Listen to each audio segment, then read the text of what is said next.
Hello everyone, welcome to my YouTube channel. I hope you all are fine. So in today's video, we will talk about the resting membrane potential and action potential. Okay, so resting membrane potential, it is present in almost all the cells, and it is the potential difference across the cell membrane when the cell is not electrically excited. Whereas action potential, it is only present in the neuromuscular system, that is the neurons and muscles, smooth muscles, skeletal muscles, and cardiac muscles. So let's say that the resting membrane potential of a large nerve fiber, it is minus 90 millivolt. That is, the potential inside the fiber is 90 millivolt more negative than the potential in the extracellular fluid on the outside of the fiber.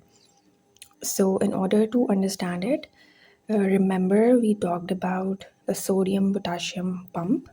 So it is one of the electrogenic pump, and by electrogenic it means that any pump that creates some electrical imbalance across the membrane.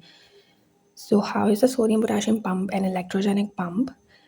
Because we know that it pumps more positive charges to the outside than to the inside of the membrane. That is 3 sodium ions to the outside for each 2 potassium ions to the inside, and thus causing a negative potential inside the cell membrane. And we also talked about the potassium leak channels through which potassium can leak even in a resting cell. These potassium leak channels may also leak sodium ions, but it is far more permeable to potassium than to sodium, normally 100 times more permeable for the potassium ions. Okay, let's see what are the factors important for the establishment of this normal resting membrane potential, that is minus 90 millivolts. We have three things: contribution of potassium diffusion potential, we have contribution of sodium diffusion through the nerve membrane, and the third thing is the sodium potassium pump. And these three together contribute this minus 90 millivolt electronegativity inside the nerve membrane. Because we know that potassium is diffusing through the potassium leak channels, and also sodium. Some sodium ions also accompany potassium through these channels. And together they contribute a potential inside the membrane of minus 86 millivolts, and that is very near the potassium potential, that is minus 85 millivolt. So now we know that at rest, the nerve membrane is more permeable to potassium as compared to sodium. And we also have the contribution of sodium potassium pump, or the electrogenic pump, because it is pumping 3 sodium ions to the outside for each 2 potassium ions to the inside of the membrane, and this creates an electronegativity of minus 4 millivolt. Although it's little, but it creates an additional degree of negativity, that is minus 4 millivolts on the inside of the membrane. Therefore, the net membrane potential with all of these factors operative at the same time is about minus 90 millivolt, and that is the resting membrane potential of a large nerve fiber. Okay, let's see what's written in the BRS. So the resting membrane potential is established by diffusion potentials that result from the concentration difference of permeant ions. So that is simple, we discussed it. And each permeable ion attempts to drive the membrane potential towards its equilibrium potential. Okay, it means that the ions with the highest permeabilities or conductance, they will make the greatest contribution to the resting membrane potential, and those with the lowest permeabilities will make little or no contribution. Like we have discussed in the example of the potassium leak channels, that is 100 times more permeable for potassium as compared to the sodium. So the resting membrane potential for a nerve fiber, that is very close to the potassium potential in that case. So again, there is an example that the resting membrane potential for the nerve is minus 70 millivolt, and it is close to the calculated potassium equilibrium potential, that is minus 85 millivolt, but it is far from the calculated sodium equilibrium potential, that is plus 65 millivolt. So at rest, the nerve membrane is more permeable to potassium than to sodium. And then the sodium potassium pump, that contributes only indirectly, we discussed it. So it contributes indirectly to the resting membrane potential by maintaining Across the cell membrane, the sodium and potassium concentration gradients that then produce the diffusion potentials. So the direct electrogenic contribution of the pump, 3 sodium ions pumped out of the cell for every 2 potassium ions pumped into the cell, is small. How much? Only minus 4 millivolt. Okay, let's summarize it. So the diffusion potential alone that is caused by the potassium and sodium diffusion, it would give a membrane potential of minus 86 millivolts. And that is almost all being determined by the potassium diffusion. And then an additional 4 millivolt, minus 4 millivolts, is contributed to the membrane potential by the continuously acting electrogenic sodium potassium pump, so giving a net membrane potential of minus 90 millivolts. Okay, now let's talk about the action potential. So, action potential, that is a property of excitable cell, for example, the nerve cell, and it results in rapid changes in the membrane potential that spreads rapidly along the nerve fiber membrane. Each action potential begins with a sudden change from the normal resting membrane potential to a positive potential, and then ends with an almost equally rapid change back to the negative potential. So basically, it has 3 stages. Okay, so the first stage is the resting stage. It is basically the resting membrane potential before the action potential begins. Like when we discussed the resting membrane potential, I told you that the membrane is polarized, minus 90 millivolt negative membrane potential that is present in case of a large nerve fiber. So the resting membrane potential ranges from minus 70 to minus 90 millivolt, minus 70 in case of a medium-sized nerve fiber, whereas minus 90 millivolt negative membrane potential, that is for a large nerve fiber. So the resting stage is nothing, but it is the resting membrane potential of the nerve fiber before the action potential begins. Okay, so the next stage is called as the depolarization stage. And what happens that now the membrane suddenly becomes permeable to sodium ions, and this allows a tremendous number of positively charged sodium ions to diffuse to the interior of the membrane.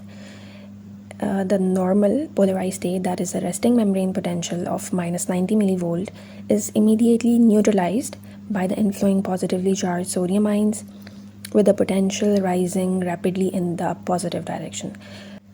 So now the negativity inside the membrane, it is reversed in the opposite direction. It is converting into positivity, and we call it as depolarization. So in the large nerve fibers, the great excess of positively charged sodium ions moving to the inside, it causes the membrane potential to actually overshoot beyond the zero level and to become somewhat positive. So from negative, it comes to zero, and then it overshoots to the positive side in case of a large nerve fiber. Like in the diagram, at the resting stage, the membrane potential is minus 90 millivolt, and then during the depolarization stage, it becomes zero, and then there's the overshoot beyond the zero level to somewhat plus 35 millivolt. So after the depolarization stage, we have another stage called as the repolarization stage. So now what happens that within a few seconds after the membrane becomes highly permeable to the sodium ions, the sodium channels begin to close, and now the potassium channels open more than normal. With the opening of potassium channels, there is rapid diffusion of potassium ions to the exterior, and this re-establishes the normal negative resting membrane potential. And we call this stage as the repolarization stage. So these stages are very easy to remember because they're quite synonymous with the actual process that is happening. Because in the resting stage, we have this negative resting membrane potential before the action potential begins. And in the depolarization stage, the negative polarity of the membrane is reversed in the positive direction because of the opening of sodium channels. And finally, in the repolarization stage, the sodium channels begin to close, potassium channels open, and we re establish the normal negative resting membrane potential. Okay, let's see what's written in the BRS Physiology. So they have the definition section first. So depolarization means the membrane potential is less negative, or the cell interior becomes less negative. So there's another thing, hyperpolarization. So we discussed that after depolarization, there is a repolarization stage. So in the repolarization stage, there is closure of the sodium channels. However, the potassium channels open. So the potassium conductance remains higher for some extra time, even after the closure of sodium channels. And during this period, the membrane potential becomes very close to the potassium equilibrium potential. So hyperpolarization actually it makes the membrane potential more negative because there will be more efflux of potassium ions. And then we have inward current, and this means the flow of positive charge into the cell. So inward current depolarizes the membrane potential, and opposite to it is the outward current, that is the flow of positive charge out of the cell. And so the outward current hyperpolarizes the membrane potential. Okay, then action potential, it is a property of excitable cells, nerves and muscles that consists of a rapid depolarization or upstroke and followed by the repolarization of the membrane potential. And then we have three characteristics of the action potential. So action potentials have stereotypical shape and size. They are propagating and they show the all or none response. Okay, so stereotypical size and shape, it means that each normal action potential for a given cell type, for example, the nerve cell, it looks identical, depolarizes to the same potential, and then repolarizes back to the same resting potential. That is called as the stereotypical size and shape. And propagation means that an action potential at one site it causes depolarization at the adjacent site, which are altogether depolarized to threshold, and that will generate the action potential. And then we have this all or none response, that is, an action potential either occurs or does not occur, and there is no in between. If an excitable cell is depolarized to threshold in a normal manner, if the conditions are favorable, then the occurrence of an action potential is inevitable. But on the other hand, if the membrane is not depolarized to threshold, the conditions are not right, then no action potential can occur. So this is all or none response. So the threshold potential, what is this? It is the membrane potential at which the fast sodium channels they open. So at the threshold potential, the net inward current it becomes large as compared to the net outward current. So the resulting depolarization it becomes self-sustaining, and this will give rise to the upstroke of the action potential. But if the net inward current is less than the net outward current, no action potential will occur. That is the all or none response. So the first stage is the resting stage or the resting membrane potential. That is approximately minus 70 millivolt. And that is actually the result of high permeability to potassium ions. So this drives the membrane potential towards the potassium equilibrium potential. So the resting membrane potential is because of the high resting conductance to potassium ions. And at rest, the inactivation gates on the sodium channels are open, however, the activation gates are closed. Remember, I told you about the sodium channel that it has two gates, the activation gate and the inactivation gate. When both the gates are open, only then there will be sodium conductance, otherwise, there will be no sodium conductance. And then we have the upstroke of the action potential or the depolarization stage, during which there is opening of the sodium channels.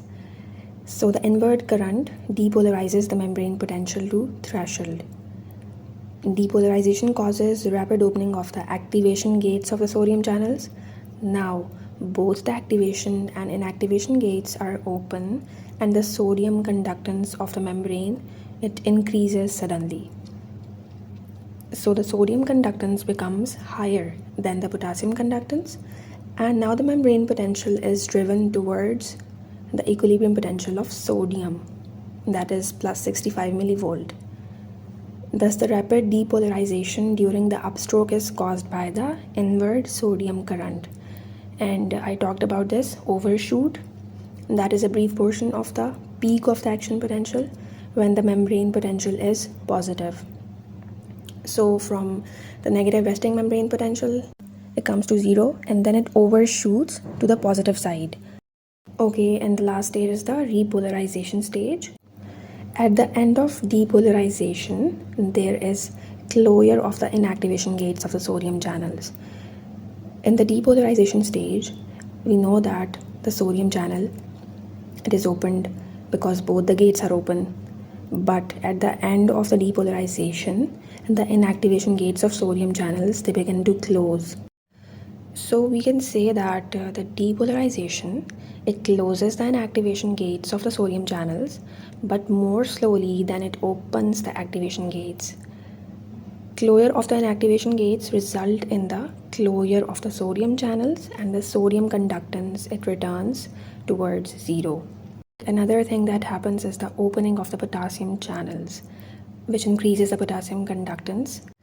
So in the repolarization, the combined effect of closing the sodium channels and the greater opening of the potassium channels make the potassium conductance higher than the sodium conductance, and the membrane potential is repolarized. Thus, repolarization is caused by the outward potassium current. Depolarization is caused by the inward sodium current, whereas repolarization is caused by the outward potassium current. That is the difference. And opposite to the overshoot is something that is called undershoot or the hyperpolarization, where the potassium conductance remains higher than at rest for some time after the closure of sodium channels, and during this period the membrane potential is driven very close to potassium equilibrium potential, then it is actually at the resting membrane potential. So if the resting membrane potential is minus 70 millivolt, the hyperpolarizing potential is somewhat below minus 70 millivolt, maybe minus 85 millivolt. So simply I want to say that the hyperpolarizing potential will always be more negative than the resting membrane potential. Okay guys, that's all for today. Thank you so much for watching. I'll see you in the next video.